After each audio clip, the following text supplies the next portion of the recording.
Imagine building an empire so dazzling that the world crowned you hip-hop's first billionaire-in-waiting, only to watch it unravel in a Manhattan courtroom where long-buried secrets surface. That's the crossroads where Sean "Diddy" Combs now stands, facing a federal case so serious that one guilty verdict could swap his velvet rope lifestyle for decades behind bars. Just months ago, his name still meant chart-topping hits, yacht deck parties, and a business portfolio that stretched from Cyrock to cable networks. Today, members of the circle that once shielded Puff are testifying against him. A former assistant describing alleged abductions and threats, an ex-partner recounting physical abuse and confidential recordings, even Kid Cudi recalling a late-night break-in that left his dog confined to a bathroom. Each witness chips away at the bad boy image, hinting at a pattern of intimidation that prosecutors describe as organized wrongdoing. And if these early claims sound shocking, insiders say the most decisive evidence is still sealed. How did a pop culture titan fall so far so fast? Stay with me. The story behind Combs' potential downfall is stranger than anyone imagined. Before courtroom sketches and flashing sirens, Sean "Diddy" Combs was the swaggering architect of a cultural kingdom. Founded in a cramped Manhattan office in 1993, Bad Boy Records minted multi-platinum acts like the notorious B.I.G. and Maze, handing Combs both Grammys and the power to make or break music careers. By the late 90s, he parlayed that heat into Sean John, a fashion line that once booked $450 million in annual retail sales and nabbed a CFDA award, proof that Puff understood style as well as sound. Then came the liquor play that turbocharged everything. In 2007, Combs cut a 50-50 profit-sharing deal with Diageo to revive the struggling French vodka Cyrock. Calling himself Cyrock Obama, he fronted the ads and pushed annual sales past 2 million cases within 7 years. Good for an estimated billion-dollar cumulative haul when paired with the later De Leon Tequila Pact. He wasn't done. In 2013, he launched Revolt TV, pitched as MTV for millennials, and placed on Comcast and Time Warner systems. A decade later, the network still streams worldwide. Add a partial stake sale in Sean John and ongoing royalties from a songwriting catalogue that defined late 90s radio, and Combs topped Forbes' hip-hop's wealthiest list in 2017 at roughly $820 million, flirting with full-on billionaire status by 2019. From white party yachts in the Hamptons to A-list jets bound for Cannes, the Diddy brand embodied champagne wishes and fiscal finesse. Yet, insiders whispered about the iron grip behind the velvet rope. Former staff spoke of 20-hour workdays, NDAs thicker than novels, and a boss who demanded absolute loyalty. That controlling streak was still a footnote, until love, jealousy, and violence began to seep into headlines. And that's where the empire's glitter turns to grit. Cassie Ventura seemed like a real-life fairy tale upgrade. A 19-year-old singer plucked from MySpace obscurity, handed a bad boy contract, glossy magazine spreads, and a front-row seat beside hip-hop's reigning king. Their romance, quietly kindled around 2007 and paraded in luxe Instagram shots by the mid-2010s, reinforced Combs' golden touch myth. He shaped Cassie's image, flew her to Paris Fashion Week, and staged yacht deck proposals paparazzi could only guess at. Behind closed doors, insiders whispered the relationship felt more like ownership. Cassie surrendered her phone for security checks, needed permission for solo meetings, and was shadowed by drivers doubling as informants. By November 2023, the velvet gloves came off. Cassie filed a 35-page federal lawsuit alleging a decade of coercion and drug-laced private gatherings, where Combs compelled her to participate in intimate acts under his eye. One chilling passage alleged he bragged about wiring Kid Cudi's Porsche with an explosive device, so his crew could watch it blow. Rather than fight on paper, Combs reportedly wrote a $20 million settlement check within 24 hours, ending the civil case, not the story. Prosecutors seized on the filing as a roadmap to potential wider crimes. Then came the tape. In May 2024, CNN aired 2016 hotel hallway footage showing Combs dragging Cassie by the hair, then striking her as staff scrambled to intervene.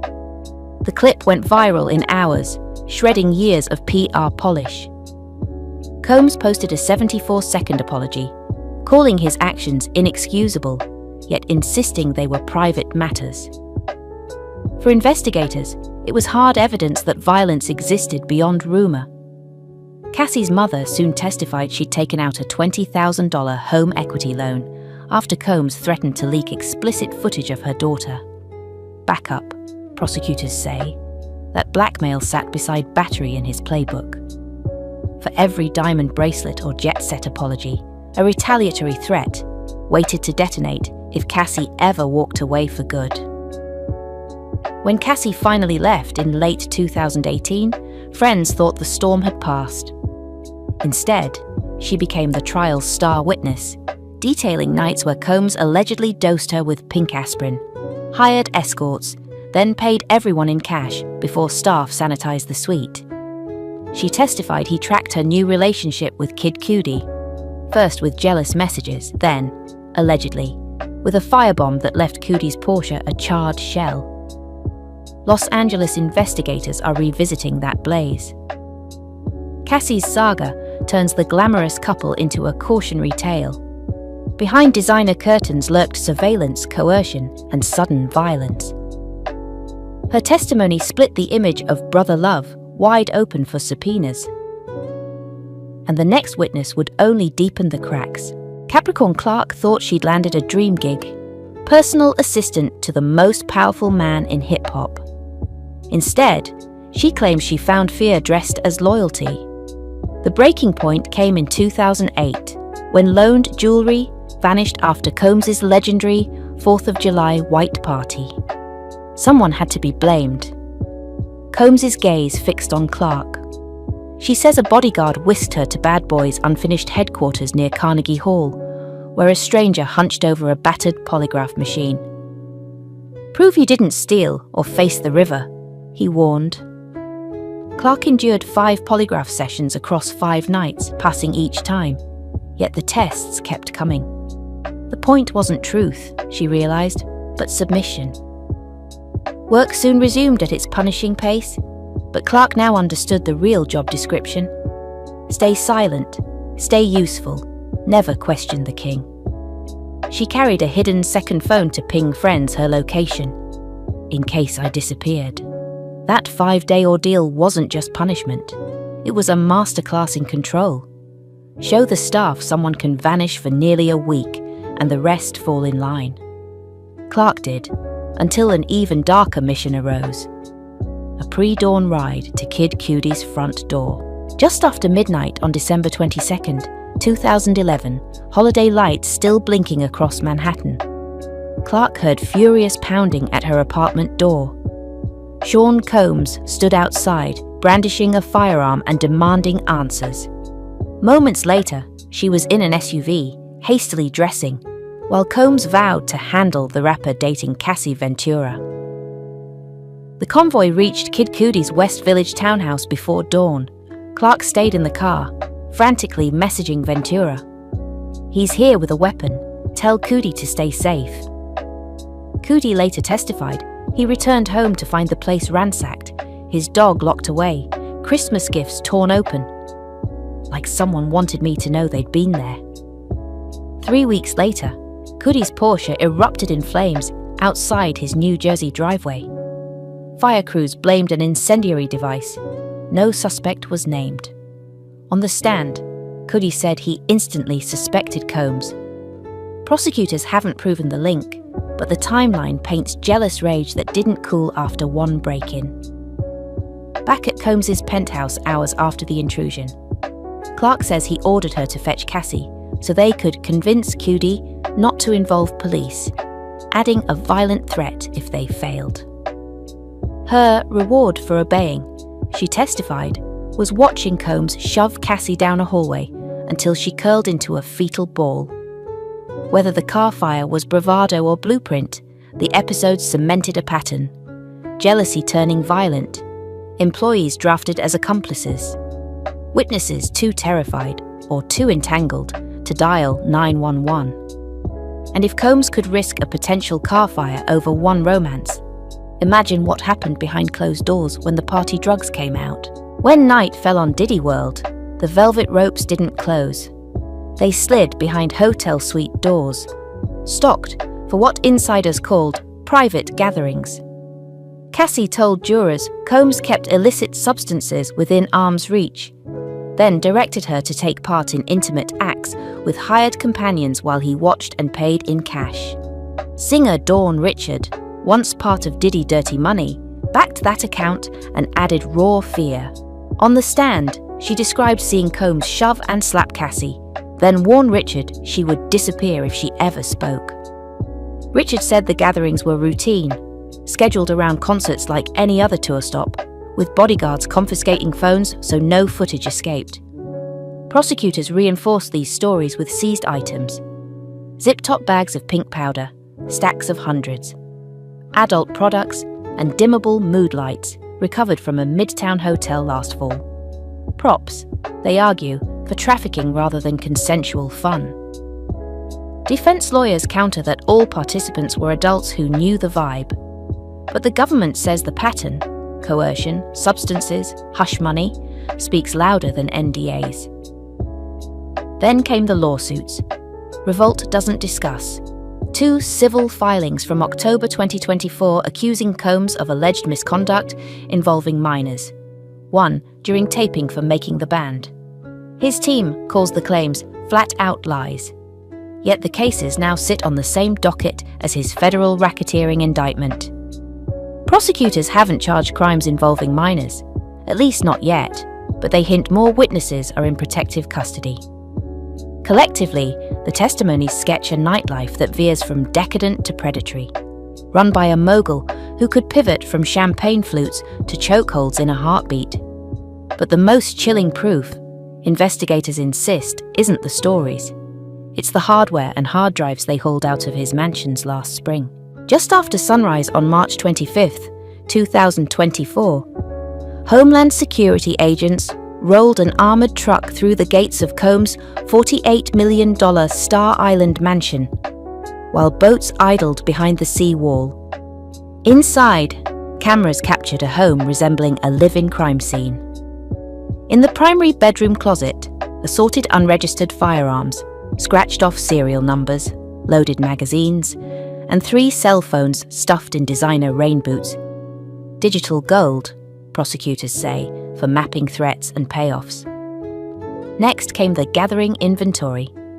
Dozens of bottles of adult products, a duffel of paraphernalia, and a lone rubber duck floating in a marble tub like a punchline the mansion forgot to deliver. Nearby, agents lifted ziplocs of illicit substances, party favors turned government exhibits. Jurors have seen the photos. Lipstick messages on mirrors, wads of $100 dusted with white residue, Polaroids filed beside passports. When Special Agent Gerard Gannon hoisted a seized handgun in court last week, the gallery inhaled. Hearsay had become hardware. Defense counsel calls the raids a militarized performance. Prosecutors call the haul a Rosetta Stone of coercion. Weapons for control, substances for compliance, cash for silence. And they say data on those rain boot phones ties every threat straight to the man at the top. Racketeering isn't merely a charge, it's a storytelling device, and federal prosecutors are casting Sean Combs as the lead in a script worthy of Scorsese. Under RICO, the government needn't prove one spectacular crime. It can stitch together lesser acts. Abduction, weapon threats, hush money, interstate travel for coerced gatherings, and label them parts of a single criminal enterprise, the House of Diddy. In court this week, jurors heard how Combs allegedly used his music empire like a mob boss uses a union hall, staff doubling as enforcers, studios serving as staging grounds, corporate jets ferrying companions across state lines. 16 witnesses, from Kid Cudi to ex-assistants, have supplied puzzle pieces, and prosecutors say more insiders wait in the wings, ready to flip once plea deals develop. The defense's main move: separate the man from the machine. Yes, they concede, Combs partied hard and loved control. Domestic turbulence, they call it. But private vice is not organized crime. They frame accusers as disgruntled employees chasing payouts, spotlight timeline gaps, and hammer every inconsistency to crumble RICO's pattern claim. Yet each fresh exhibit, like Miami raid photos of unregistered firearms and suitcase cash, drags debate from he said she said into hard evidence territory. Behind the scenes, the industry is jittery. Record labels whisper about clawing back catalog rights. Diageo has frozen Shyrock marketing. Revolt's board reportedly held an emergency call on bankruptcy protections. Insiders fear a guilty verdict could scorch anyone who profited from or helped hide the alleged enterprise. The courtroom chessboard is set. Prosecutors stacking bricks into a RICO wall. Defense counsel probing for a single loose stone. Even if Combs sidesteps a life sentence, another axe hangs. Civil forfeiture could seize yachts, mansions, even trademark Diddy. Because when federal RICO comes calling, it targets not only the king, it seizes the castle. Should prosecutors hit play on a guilty verdict, the sentence could cage Sean Combs for life. But the punishment won't stop at prison walls. Brand partners have already bolted. Diageo dissolved Shyrock and DeLeon ties in late 2024, leaving Combs with zero equity, while at least 18 other deals, from fashion capsules to fintech endorsements, have paused or vanished. Even a hung jury won't save the hardware. Under RICO forfeiture rules, the feds can seize anything deemed a tool or trophy of the enterprise. Mansions, yachts, the G5 jet, even bad boy trademarks that once printed money. One legal analyst put it bluntly: RICO vaporizes an empire, not just its emperor. Combs has already hired a former DOJ forfeiture specialist to guard what remains of his estimated $400 million fortune. Proof he knows the government's net reaches far beyond a cell block. Then there's the catalog conundrum. Unlike R. Kelly, Combs's fingerprints grace hundreds of hits he produced or guested on, from Biggie's Juicy to Mariah Carey's Honey. Labels and streaming platforms haven't yanked those tracks yet. But insiders whisper about soft deprioritization, where playlists quietly demote bad boy classics to dodge PR fallout. Meanwhile, artists who once bragged about a puffy cosign now weigh whether that feature verse could turn toxic. Collateral damage doesn't stop with royalties. Revolt TV, stripped of its figurehead, is reportedly exploring bankruptcy protections should advertisers flee for good. Employees fear morals clause, clawbacks that could bury the network's valuation overnight.